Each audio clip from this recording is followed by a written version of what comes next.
Պարոն վարչապետ, ես կարող եմ մի անձնական պատմություն պատմել, որ այս ամենը շատ հետաքրքիր լավ կբնութագրի։ Ուրեմն 9 տարի առաջ, մենք 10-ի մասին ենք ասում, 9 տարի առաջ, 2017 թվականին ես իմ ընտանիքի հետ, որպեսզի գնամ հանգստանալու Հռոմ, ճանապարհը եղել է Երևան, թռել ենք Մոսկվա, սպասել ենք մի քանի ժամ, հետո Մոսկվայից թռնել ենք Հռոմ, հետո նույն կերպ հետ ենք եկել։ Բայց ինչի՞ ուղիղ թռնեիք Հռոմ։ Չկար, հիմա կգամ դրան։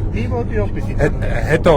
ուրեմն Հռոմից Մոսկվա սպասում ես եւ գալիս ես Հայաստան։ Այդ ծախսը եղել է 1000 ու մի քանի 100 եվրո միայն տոմսը։ 1000 մի քիչ ավելի։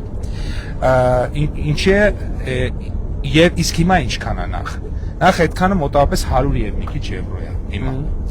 Այսինքն 10 եվրո։ Ну, ես մեկ հոգու մասին չեմ ասում։ 2 եւ հետո երեխա, այսինքն դա մոտավորապես մի տասնապատիկ գինը ներքև։ Հաջորդը Հիմա ո՞վ է հիշում այդ գների մասին։ Ես հիմա ուզում եմ այդ պատմությունները պատմեմ։ Իմ անձնական օրինակով տասնապատիկ խնայողություն մեկ ընտանիքը։ Հաջորդը ժամանակը Երևան-Հռոմ մոտավորապես 3 ժամ է։ Երևան-Մոսկվա-Հռոմ սպասելով 24 ժամ իր վերահսկիչ ծախսերով։ Եվ մի հատ էլ բան։ Այն ժամանակ մենք Հռոմ գնալու համար գնում ենք Մոսկվա, հիմա Հռոմ գնալու համար Մոսկվայից գալիս են Երևան։ Սա կարծում եմ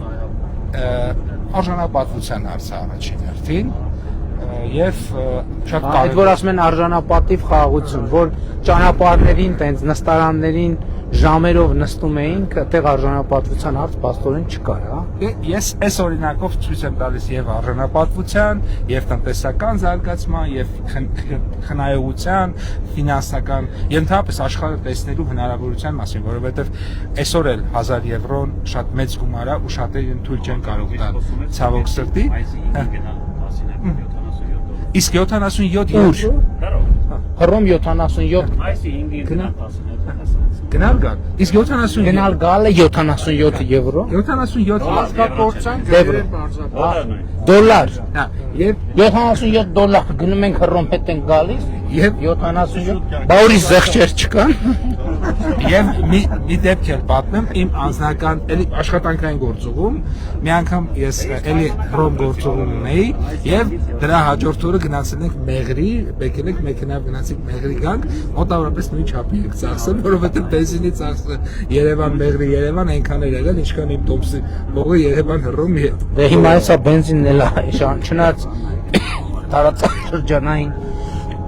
դեպքերով պայմանավորված, չգիտեմ, երևի շոկային Any փոփոխություն կլինի, բայց ամեն դեպքում սա ինչի համար եմ ասում, որ մարդիկ, որոնք որ հատկապես երիտասարդները 10 տարի առաջ դրանք փոքր են եղել, դպրոցական են եղել, իրենք միգուցե այդ ամեն ինչ չեն տեսել ու այն ինչ որ մենք այսօր ունենք նորմալ է, որ կարող է իրենք դες չգնահատեն, դրա համար ես նաև փորձեցի, այսպես ասած, այս պատմությունով ցույց տալ, թե մենք ինչ առաջընթաց ենք ունեցել Մարդիկ ուղղակի չեն պատկերացնում, որ կարող է դա լինել $500։ Այդ մենք ունեցել ենք ժամանակ, չէ՞, որ Երևան-Մոսկվա տոմսը ասենք 500 կամ չգիտեմ, եվրոպական որևէ քաղաք։ Սրա մասին է խոսքը ու ես կարծում եմ, որ սա պետք է գնահատենք ու այս ամեն ինչ պետք է պաշտպանենք ու դա կարևոր է շատ։